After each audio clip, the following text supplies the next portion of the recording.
Hey guys, my name is Mark from Potion Smart and welcome to the second week of the Premier League review. If you missed the first episode, what we do on this series is we take a look at the weekend results, take a look at the table and then the league top scorer. So here's a list of the weekend results. If you want to, you can click on a result and go straight to that match, but without further ado, let's go into our first match.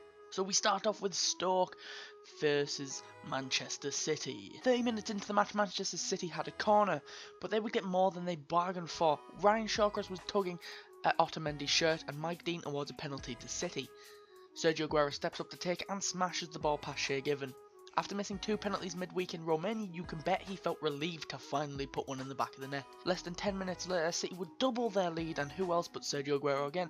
Kevin De Bruyne whips a free kick into the Stoke City box and the little Argentine striker gets his head on the ball and puts it past Shea Given again. City would keep their 2-goal lead into the half-time break, but Stoke would come out of the break hungry. 3 minutes into the second half, Raheem Sterling is holding back Ryan Shawcross from a Stoke City corner, and Mike Dean again for the second time in the match pointing to the spot. Bojan would step up, send Willy Caballero the wrong way, and Stoke from really nowhere had a chance in the game. But Manchester City would put the game to bed with 5 minutes left when the two Manchester City substitutes would team up when Kelechi Iheanacho would tee up Nolito, who fires close range. But City were not content with 3, as in the 94th minute, the substitute Nolito got his second of the game as he taps in from inside the 6-yard box again as Stoke City's defence falls apart.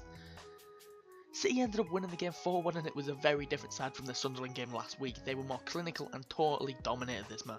So we move on to Manchester United versus Southampton. Manchester United and Southampton made Premier League history on Friday night by playing the first ever Premier League match on a Friday, and Manchester United claimed a comfortable win over Southampton, and Zlatan Ibrahimovic scored twice on his Manchester United home debut to dispatch Southampton. 36 minutes into the match, Wayne Rooney swung in a cross from the right wing, and it finds Ibrahimovic with a bullet header past the keeper. They kept the lead in at half time, and 5 minutes into the second half they would double their lead when Luke Shaw was tripped in the Southampton box and the referee awarded a penalty. People who have been following the Premier League for a while will know that Wayne Rooney is the penalty taker for Manchester United. However, it looks like the Swedish striker has bumped Rooney off of that role as he sent Fraser Forster the wrong way, sending him right, and he places the ball left. With this goal, it means that Zlatan has 3 goals in 2 Premier League games, and counting the Community Shield match, he has 4 goals in 3 competitive games. So we move on to Burnley versus Liverpool. We're shit, and I know we are. We're shit, and I know we are. We're shit. After having match of the weekend last week, Liverpool went behind 2 minutes into the match as Nathaniel Clyne did his best Alberto Moreno impression by giving the ball away to Andre Gray. Gray then feeds the ball to Sam Vokes on the edge of the box, and the Welshman takes a touch before smashing the ball past Simon Mignolet. Burnley would double their lead 30 minutes later as Liverpool were attacking. Burnley showed a world-class counter-attack.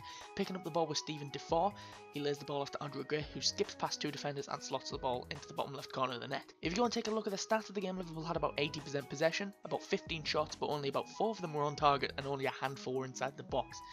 This is possibly one of the worst displays from a Liverpool side I've ever seen.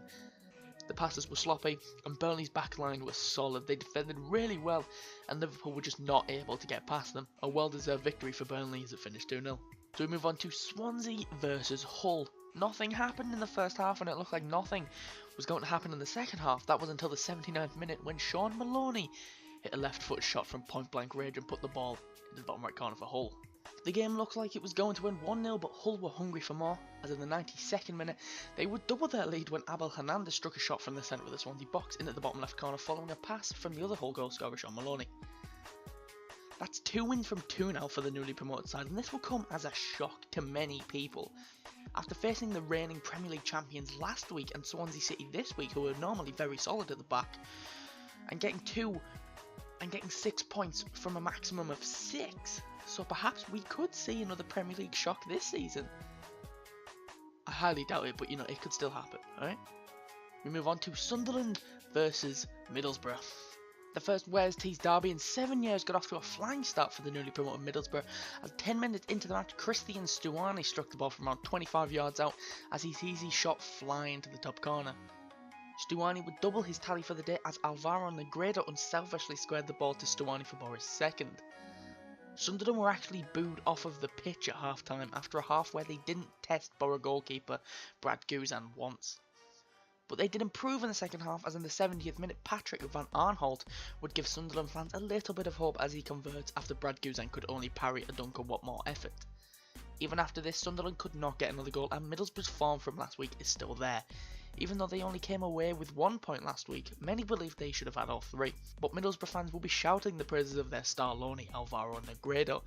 Not only did he score with his first shot on target last week, which also was Middlesbrough's first goal in the Premier League in nearly a decade, but he assisted both of Middlesbrough's goals this week.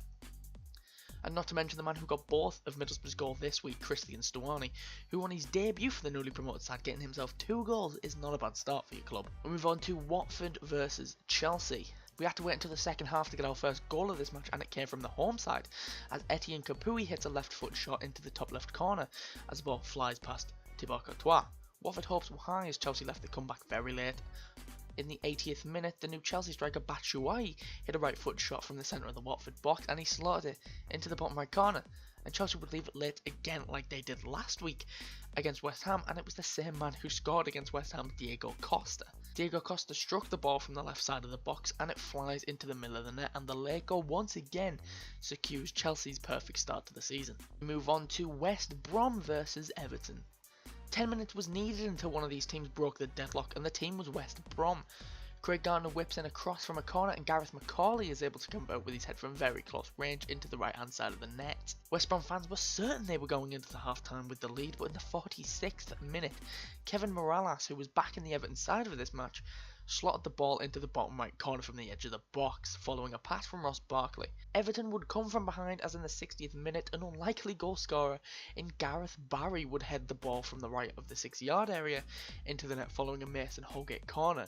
This was a good win for Everton as they came from behind and also dominated the possession of the ball. We move on to Tottenham versus Crystal Palace. It took until deep in the second half of this game to see any action, but in the 83rd minute, Tottenham new boy Victor Wanyama was able to head the ball in from close range following a Harry Kane corner. Tottenham, who were title contenders last season, let's not forget, they were second basically all the way last season until the final game when they were overtaken by Arsenal following a shocking defeat to Newcastle. Tottenham have had quite the shaky start to the season this year, drawing last week to Everton, who you can forget because Everton have quite a solid side, and barely beating Crystal Palace this week, who have just sold their best player in Bud Lassie. I would expect Tottenham to beat Crystal Palace by at least 2, but they got the 3 points nonetheless. We move on to West Ham versus Bournemouth. West Ham were without their 2 star players as neither Dimitri Payet or Andy Carroll were available for this match. You could really tell that those 2 are the players that the West Ham revolve around. They look to Dimitri for a bit of magic, and if they are ever in doubt they can just knock the ball into the box for Andy Carroll to get his head on, but they had none of those options. The game was silent until the 77th minute when Bournemouth went down to 10 men as Harry Arter got himself sent off for a second bookable offence by tugging on Koyate's shirt on the halfway line. And things would go from bad to worse for the visitors as in the 84th minute, West Ham would steal the points as Miguel Antonio powers home a header from the back post after a Gokantor cross. This goal would not only be the winning goal in this match, but it would also be the first Premier League goal at West Ham's new stomping grounds, the Olympic Stadium. And we move on to our final match of this week, Leicester versus Arsenal. The first and second place teams from last season went head to head in the late Saturday kickoff, and the first half was a pretty boring one.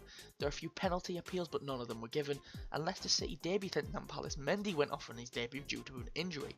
He intercepted a pass and landed awkwardly on his ankle. The starting 11 won't help Arsene in his quest to win over some fans in his final contracted season with Arsenal, as Olivier Giroud and Mesut Ozil both started on the bench. But considering that both of these teams finished in first and second respectively last season, you wouldn't think that. Neither team looked like they wanted to win, they both looked like they were happy with the draw at times, and the game ended 0-0. So that's all the fixtures for this week. Before we go, let's have a look at the Premier League table and top goal scorers. So first up is the table. As you can see, only 4 teams have still won 2 out of 2 games, those being Manchester City, Manchester United, Hull City and Chelsea. Manchester City and United both have +4 goal difference, but City are first because of alphabetical ordering. Newly promoted Hull are third with +3 goal difference and Chelsea fourth with 2. Everton prop up the top 5 with a win and a draw, so let's take a look at the bottom 5. As you can see, only 3 teams still yet to win or get a point: Bournemouth, Crystal Palace and Sunderland. Bournemouth at bottom with -3 goal difference. Crystal Palace and Sunderland both have -2 goal difference. Stoke are just above the relegation zone with a point from the opening game of the season, and the same thing about Southampton. Now we've had a look at the table, let's have a look at the Premier League top scorers. Manchester dominates the top 3 as Sergio Aguero, Zlatan Ibrahimovic and Nolito all getting off to a great start in the league, with Sergio Aguero and Zlatan both bagging 3 goals. Nolito backed himself 2 this week. Middlesbrough's Christian Stuani and Philippe Coutinho make up the rest of the top 5, both again with 2 goals. So that's all I've got for you this week. If you did enjoy, be sure to leave a like and subscribe. It means a lot. Thank you for the support on last week's episode. It's going to hit 200 views pretty soon, so that's pretty good. Thank you very much for watching. If you want to follow me on Twitter or subscribe to my personal YouTube channel, the links are in the description below. Thank you for watching. I'll see you next week. I've been Mark from Portion of Sport, and I'll see you next time.